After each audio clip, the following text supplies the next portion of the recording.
बिस्मिल्लाहिर्रहमानिर्रहीम। अस्सलामु अलैकुम। मोहम्मद नासिर रज़ा आपकी खिदमत में हाज़िर है। दोस्तों, गवर्नमेंट ऑफ पाकिस्तान की तरफ से 2017 के अंदर एजुकेटर जो थे वो भर्ती हुए थे, उनकी रेगुलराइजेशन का जो फ़ैसला है वो मुकम्मल कर लिया गया है। मुख्तलिफ़ अज़ला के अंदर जो है वो सर्कुलर जो हैं वो CEOs की तरफ से, DOs की तरफ से जारी कर दिए गए हैं। तो आज हम लोग उस सिलसिले के अंदर बात करेंगे कि उनके साथ क्या क्या डॉक्यूमेंट जो हैं वो अटेस्टेड होंगे, क्या क्या डॉक्यूमेंट जो हैं वो आपको लगाने पड़ेंगे।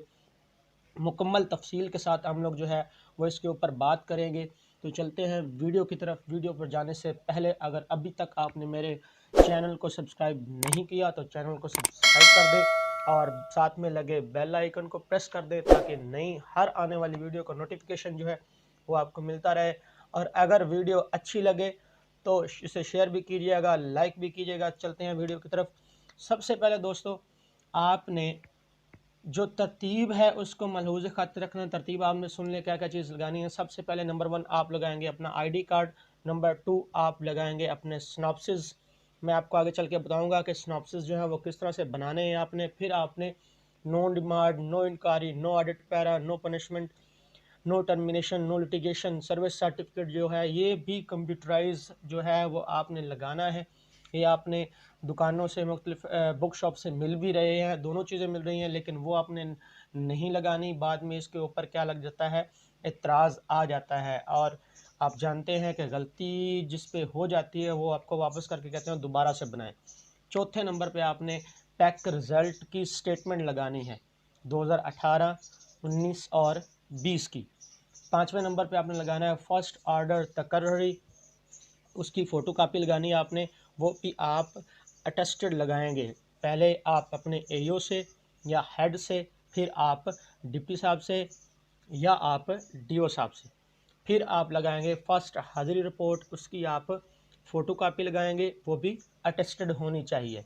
सातवें नंबर पे आप लगाएंगे अगर आपका किसी स्कूल में जो है वो इन 3 साल के अंदर आपका कहीं पे ट्रांसफ़र हुआ है तो उस ट्रांसफ़र के जो ऑर्डर हैं वो आप लगाएंगे और वो भी आपके अटेस्टेड होने चाहिए। आठवें नंबर पे आप लगाएंगे करंट स्कूल। अब सपोज दैट जो आप, अगर आपके जो ट्रांसफ़र है वो नहीं हुआ तो आप उसी स्कूल की जो है वो हाज़िरी रिपोर्ट लगाएंगे। अगर आपका ट्रांसफ़र हुआ है तो फिर पहले आप लगाएंगे आपके करंट स्कूल की जो है हाज़िरी रिपोर्ट वो, और दूसरे नंबर पे लगाएंगे आप जो आपका पहला स्कूल था जहां से आप ट्रांसफ़र हुए थे उसकी फ़ोटो कापी, और वो भी आपकी अटेस्टेड होनी चाहिए।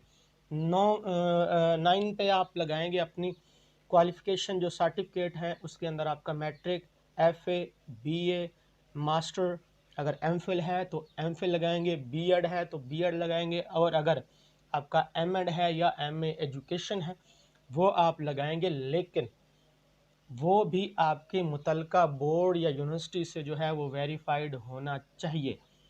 ये याद रखें। अगर किसी दोस्त की जो है वो अभी तक जो है वेरिफिकेशन रहती है कि कोई डिग्री रहती है आपकी, तो आप उसको जल्द अज जल्द जो है वो मुकम्मल करवा लें। ये आपने इसकी फ़ोटो कापीज़ एक एक जो है वो लगानी है। नंबर 10 पे आपने अपनी पे स्लिप जो है वो दिसंबर 2019 की, 2019 की जो दिसंबर की पे स्लिप है वो आपने लगानी है। फिर 11 नंबर पे आपने अपना पैक का gazette, pack gazette grade 5, grade 8। अब इसमें दो चीज़ें आ रही हैं मुख्तलिफ। एक तो आपने ऊपर जो है वो पैक रिज़ल्ट स्टेटमेंट लगानी है। ये मुकम्मल स्टेटमेंट होगी जिसके अंदर पूरी की पूरी स्टेटमेंट आ जाएगी। अब यहाँ पे आपने रिज़ल्ट का गज़ट लगाना है। अब गज़ट में प्राइमरी स्कूल का जो टीचर हैं वो 5 ग्रेड के लगाएंगे, और जो मिडिल की है वो 8 की लगाएंगे, या हाई स्कूल की हैं वो भी 8 की। ये भी 2018, 19 और 20 की लगानी है। 12वें नंबर पे आपने अपनी सर्विस बुक की फ़ोटो कापी जो है वो भी आपके डिप्टी या DO से अटेस्टेड होनी चाहिए, वो 12वें नंबर पे लगाएंगे। उसको भी जल्द अज़ जल्द, अगर आपकी कुछ रहती है सर्विस बुक तो उसको भी जल्द अज़ जल्द जो है वो मुकम्मल करवा लें, ताकि बर वक्त जो है वो आपको उसकी ज़रूरत पड़े तो आपके साथ कोई चीज़ डॉक्यूमेंट ना मुकम्मल ना हो। फिर आपने असल सर्विस बुक जो है वो 1/12/2019 तक जो है कंप्लीट करवा के साथ में वो भी लगानी है। अब इसमें काफ़ी चीज़ें जो हैं वो इजी हैं, वो आप जानते हैं। यहाँ पे 3 चीज़ें जो हैं वो काफ़ी मुश्किल होती हैं और इस पे मैंने एक जो है वो प्रमोशन केस पे काम किया था, तो मुझे काफ़ी सारी चीज़ों का जो है वहाँ पे मुश्किल पेश आई थी। वो बार बार चेंज करवाना, बार बार दोबारा से बनवाना, इसका ख़ास ख्याल रखना है। नंबर 2 पे आपके हैं स्नॉप्सिस। अब स्नॉप्सिस जो हैं वो आपने बनाने किस तरह से है, क्योंकि ये कंप्यूटराइज बनाने पड़ते हैं। कंप्यूटर वाली शॉप पे जाएंगे, कंप्यूटर के बंदे से भाई वो आपसे कम अज़ कम जो है वो 500 300 400 रुपये के हिसाब से लेगा। कोई इतना काम मुश्किल नहीं है। मैं आपको बताता हूँ कि आपने इसको बनाना किस तरह से है। सबसे पहले हम लोग डिस्कस करते हैं सिनॉप्सिस जो है वो आपने किस तरह से बनाने हैं। अब देखें दोस्तों, ये हैं synopsis of character rule in favour of, जो भी आपका नाम है और आपके स्कूल का नाम है वो बुलानेंगे। आप नेम लिखेंगे, फादर नेम लिखेंगे, डेट ऑफ बर्थ लिखेंगे, क्वालिफिकेशन लिखेंगे, date of entry in government service लिखेंगे, date of appointment on present school लिखेंगे। फिर आप लिखेंगे सीनियरिटी लिस्ट। यहाँ पे जो है वो काफ़ी सारी गलतियाँ पाई जाती हैं, काफ़ी सारी गलतियाँ होती हैं, उसको आपने ख़ास ख्याल रखना है। यहाँ पे सबसे पहले आप ईयर लिखेंगे।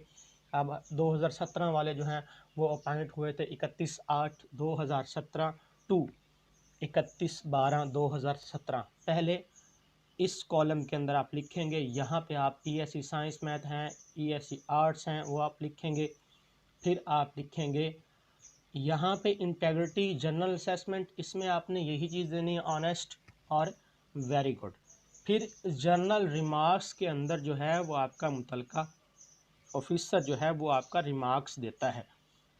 अब इसका ख़ास ख्याल रखना है। ये इसका कैसे ख्याल रखना है, ये तो दोनों चीज़ें फिट और नील सेम ही होंगी, लेकिन यहाँ पे काफ़ी प्रॉब्लम बनती है जब RO और CO जो है वो कमेंट देता है। तो बाज़ का हम क्या करते हैं, वहाँ पे आपके ACR पे जो है वो और होती है, या PER पे जो है वो आपके जनरल रिमार्क्स और होते हैं, यहाँ पे हम लोग और देते हैं। तो यहाँ पे गलती की गुंजाइश काफ़ी ज़्यादा होती है। इसको कैसे, मैं आपको दिखा देता हूँ। मेरे पास एक PER पड़ी है, ये है 2017 से लेके जो अब तक रेगुलर टीचर होने वाले हैं उनकी ये PER है।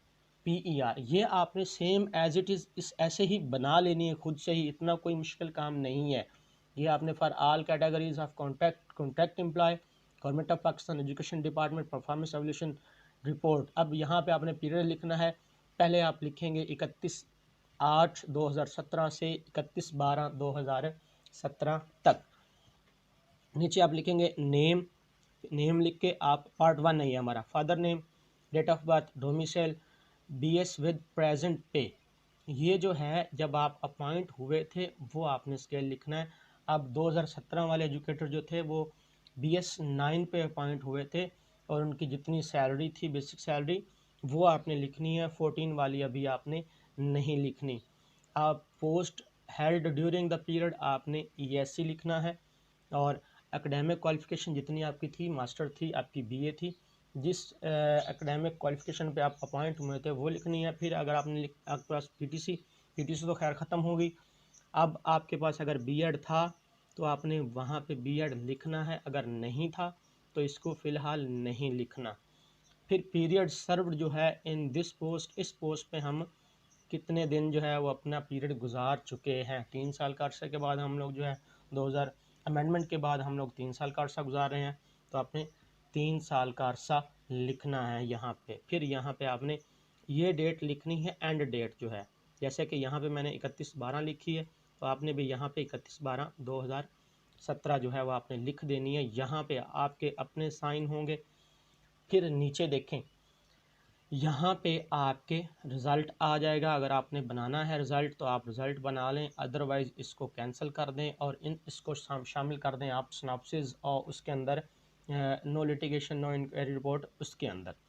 यहाँ पे जो है इंटेग्रिटी के अंदर वो आपको यहाँ पे ग्रेडिंग देगा, honest, report to be correct, believe to. अब यहाँ पे जो है जो जनरल रिमार्क्स हैं वो आपके यहाँ पे आएंगे। अगर सपोज दैट आप वहाँ पे ऑनेस्ट लिखते हैं, यहाँ पे जो है वो आपका ऑफिसर जो है वो किसी और चीज़ पे क्लिक कर देता है, तो फिर आपके सिनॉप्सिस जो हैं वो गलत हो जाएंगे। आपने जो चीज़ इस जगह पे लिखी गई है यहाँ पे है वही आपने यहाँ पे देनी है। ये सेम चीज़ आपकी होनी चाहिए, अदरवाइज़ यहाँ पे एतराज़ काफ़ी सारे आए हैं। ये जो अभी प्रमोशन हो रही थी पीएसटी की, तो यहाँ पे काफ़ी सारे एतराज़ आते हैं, तो आपने यहाँ सेम और सेम चीज़ें दे देनी है। ठीक है जी। फिर नीचे आप देखें तो ओवरऑल ग्रेडिंग में वो आपको देगा grading very good, beloved, average. यहाँ पे ये भी आपकी ओवरऑल ग्रेडिंग में आ जाएगी। ये जो है और चीज़ है, इसको आपने कुछ भी नहीं करना, जो है ये ऑफिस के लिए, ये ऑफिस वाले खुद ही इस्तेमाल कर। अब इसके अलावा एक हमारे पास आता है no demand, no inquiry, no litigation certificate वगैरह। अब ये आपने खुद बना लेना है, एक पेज के अंदर आ जाएगा या दूसरे पेज के अंदर आ जाएगा। करना क्या है आपने यहाँ पे नो डिमांड सर्टिफिकेट लिखना है, certified that nothing is due with फलां फलां, और आपने नाम लिख के नीचे ये साइन। यहाँ पे अगर आप ना भी करें, ये ज़रूरी नहीं है। फिर no inquiry certificate, no punishment certificate, no audit advance para certificate, no litigation certificate लिख के यहाँ पे एक ही जगह पे आपने आपके डीओ के या उसकी स्टैंप बना लेनी है, deputy district education officer male Minchinabad, और इसको मुकम्मल कर लेना है। यहाँ पे एक चीज़ आपने ऐड करनी है, और वो है आपका रिज़ल्ट का सेक्शन जो है, ये आपने उधर ऐड नहीं करना, यहाँ पे आपने ऐड कर देना, दूसरे पेज पे आ जाएगा, तो इसको आपने यहाँ पे ऐड कर लेना है। ये मुकम्मल तफसील है। इस तरह से आपने जो है इन तमाम चीज़ों को जो है वो फिल करना है। फिल करने के बाद आपने सबसे पहले आईडी कार्ड, फिर सिनॉप्सिस, फिर पनिशमेंट नो डिमांड सर्टिफिकेट, फिर पैक रिज़ल्ट जो है, फिर फर्स्ट ऑर्डर तकर्री, फर्स्ट हाज़िरी रिपोर्ट, तबादला होने की सूरत में मौजूदा स्कूल के ऑर्डर, स्कूल की हाज़िरी रिपोर्ट, डॉक्यूमेंट जो हैं वो आपकी डिग्रीज़ के, वो पे स्लिप, पैक का गज़ट, सर्विस बुक और असल सर्विस बुक आपने इस तरह से अरेंज करके जो है वो अपने पास रख लेनी है। किसी भी टाइम, किसी भी वक्त जो है वो आपसे ये चीज़ मांगी जा सकती है।